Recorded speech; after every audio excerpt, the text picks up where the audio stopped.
Hey yo, how's it going, boys? What is up? Sora's back once again for yet another character that is not dark this time because for some reason I keep mistaking the character as dark as light character in the previous one, but she's totally not a dark character. Right? Isn't it? The previous character was totally not dark at all. Surely she's not dark. Alright, so now we have Illnot, Christmas Illnot, the second one I'm checking out right now. She's a light character this time. She has like fire and earth before this, and she doesn't have an SR version yet, so that's cool. Okay, so Christmas version of Illnot. She has 1225 HP, she has 9075 attack. She's light, gun, holiday. Okay, and she's special. Sure, very special. Piece by piece. Massive light damage to a foe, end cooldown for Sweet Slinger. And deck the walls. All the nukes, man. Fall hit, light damage to a foe, Mystic Ink effect. Mystic Ink effect specs increases upon each cast. Max at level 3. Additional effect when at 7 heavenly pieces. Debuff immunity one time to all allies. Defense is lower, skill damage is supplemented. Wow, sugoi. Deck on walls. Light damage to a foe. Delay, dispel. When at 7 heavenly pieces, activates twice. All Holy City. Light damage to all foes. Dope effect, dude. Dope effect, huh? Can only be used when at 7 heavenly pieces. Hit number increases based on main ally's number of damage skills. Max is 10, can recast. So the number of her hits is based on how many red border skills your other party members have. King of the Eve. 1 heavenly piece to Illnot when light ally casts a damage skill. Based on the number of heavenly pieces, boost to Illnot's attack, defense, multi-attack rate, and damage cap. Upon light ally's normal attacks, light damage to a foe number of hits based on the number of heavenly pieces. Max 4 hits. Wow! Just like Celia. Holiday Graffiti. While dope is in effect, boost to light ally skill specs. -1 turn cut to damage skill cooldown. Sugoi. Wow. How many turns is this? Oh, that's permanent. Okay. So you can only use this once you have 7. And you can only get that when you press 7. 7 red border skills, right? Because you're only based on that, right? So you need 7 red border skills in order for you to get... I mean, doesn't that also applies to herself as well? It should, right?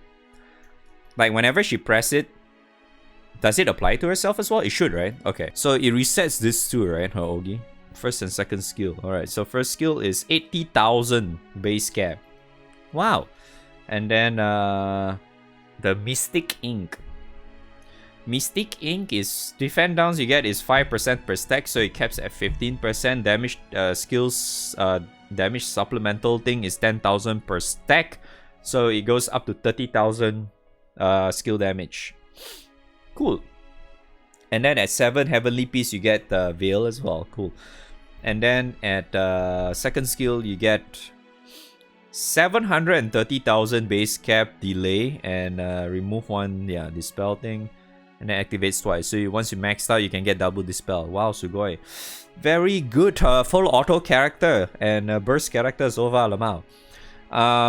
Light damage to all foes, dope effect. Okay, what's the dope? So the skill damage is 40%, 20% skill damage cap to light allies. Oh, okay. So I noticed that this only applies to herself. Like the icon only is on Illnot, but it applies to all of your light allies. But I think once she dies, it's gone, right? And then the third skill is also 460,000 base cap, and you get up to 10 hits, right?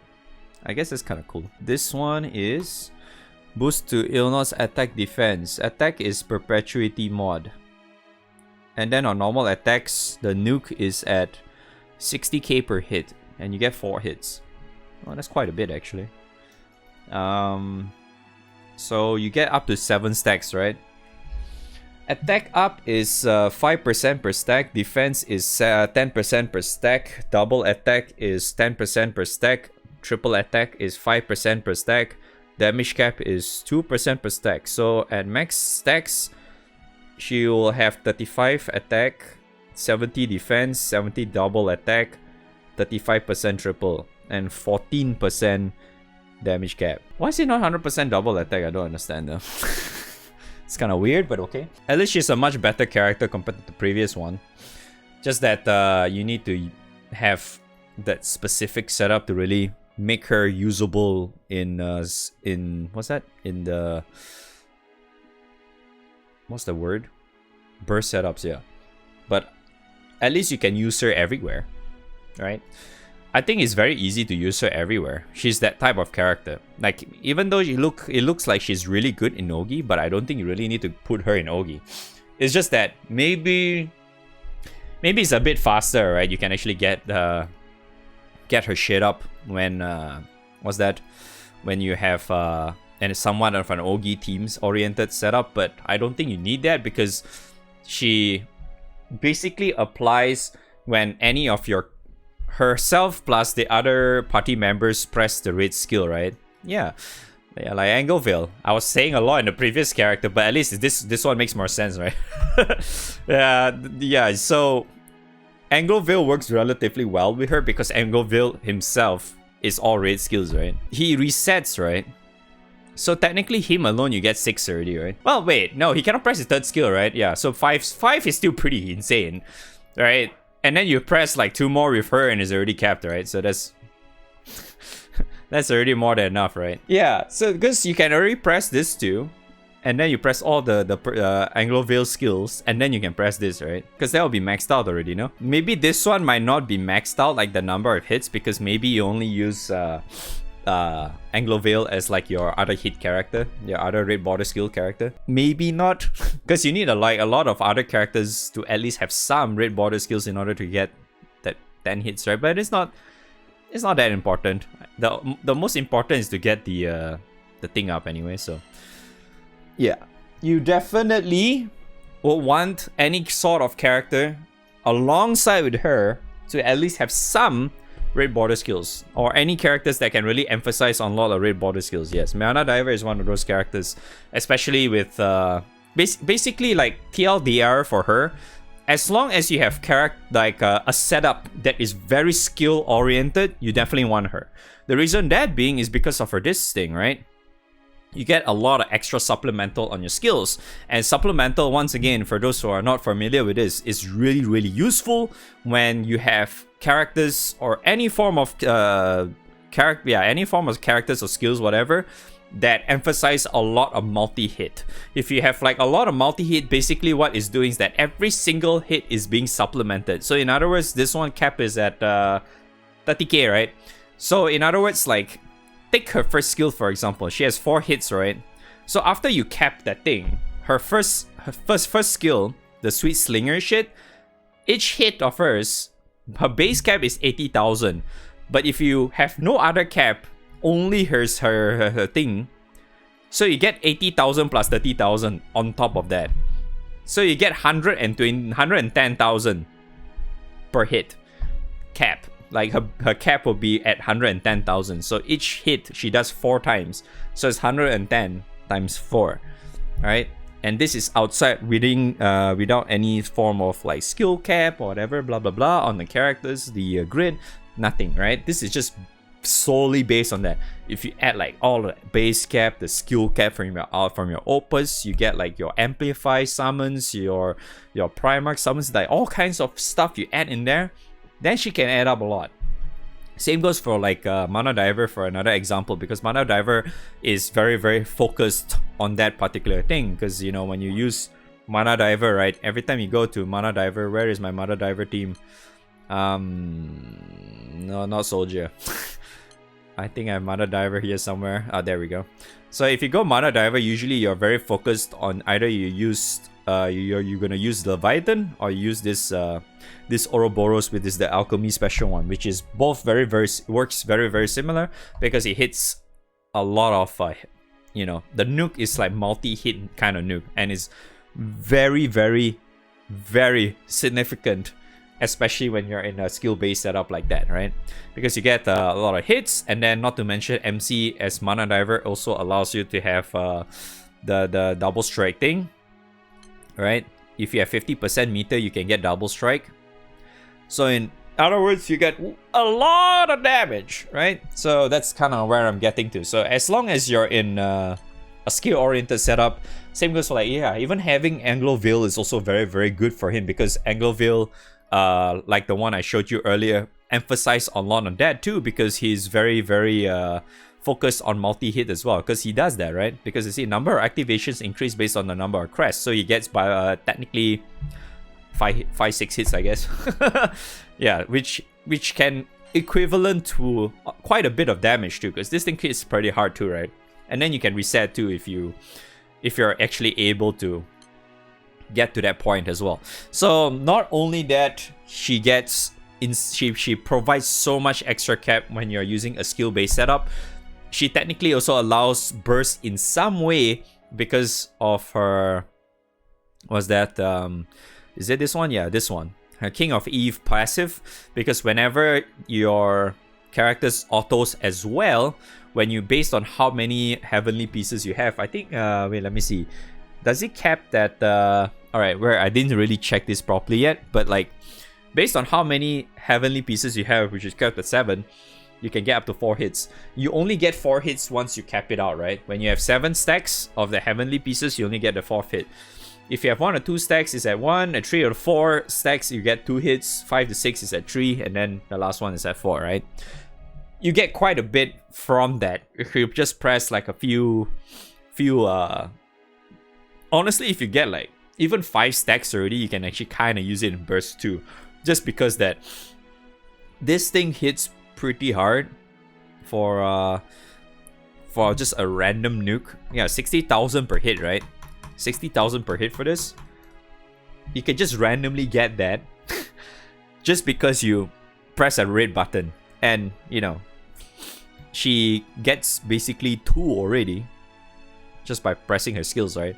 Even though, like, say for example, it might be a bit slow for some cases, but hey, at least it allows you to get some burst in some way, which is kind of, I would say, it might actually help out quite a bit for Guild War in a way, like Light Favorite Guild War. I think most likely this might actually be good, but then again, Light Favorite Guild War might be either in April or May or June or something. It's gonna be really, really far away from now, so technically, even if you don't get this from like your random rolls or whatever, you can technically anytix her if you really want this kind of character. It is possible to anytix her, because anytix allows you to buy any new seasonal characters until Christmas. The next Valentine is not included. It stops only at Christmas, okay? Just FYI. But yeah, what's a weapon? This looks like a budget Rin. You probably still want Rin anyway. Rin is Nehan's weapon, so let me just give you an example, I guess. It's kind of like that, but it's worse, I think, because there's no full limit break as well. Yeah, I don't think they showed full limit break. It's not mentioned here. There's no full limit break. Yeah, so it's pretty whatever. Okay, so cool. She's a very cool character. All right, let me look at her EMP real quick. Yeah, so 2 skill casts, which is really good. So once again, you get these, you just increase, like, say her that it'll help her S1 like a lot, right? So you definitely want this too. Her HP is pretty low, right? Her HP is pretty low, so I would probably max this out. Maybe I'll put like 1 point here, 1 point here, and then put like 1 point each here as well, and then maybe just max this out as well or something. I don't think crit is super important, but if you want to, I guess that's fine too. Yeah, at least her EMP is a lot more straightforward for whichever that is a must-have. I think to me, most likely her must-have is the 3 in the middle. You definitely want the skill cap. The skill damage is useless. The HP is gonna be very, very nice on her because her max HP is very low, right? This is gonna help a lot because you add like another 750 raw HP onto her. So at least that way she's close to like 2000 or something. And this is without like rings or whatnot, right? So that's pretty damn good, right? Okay, so cool. Yeah, I think I already like explain more than enough for her. She's a very, very strong nuke heavy skill damage oriented character, and not to mention she's also really good in utility because she can delay twice and she can also dispel twice. Alright, she can delay and dispel twice every time she Ogis. So if you do not have this character by Guild War, I think that might be a bit of a problem, especially if you're going to go full auto and shit, because most likely you probably want her for Guild War. Yeah, because not only like, isn't her debuff like permanent? Yeah, so not only you have 15% defend down permanent, she can help you dispel like crazy, she can delay like crazy, so you don't really have to rely on just hoping that you have enough damage to kill the boss before it kills you. I would definitely say she's probably one of the characters that is a must-have for Guild War for full auto.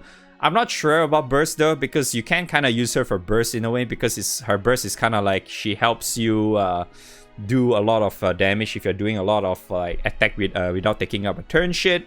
So yeah, she helps out a lot in that department. Okay, hopefully that helps, and I will see you guys whenever the new character comes out again. Alright,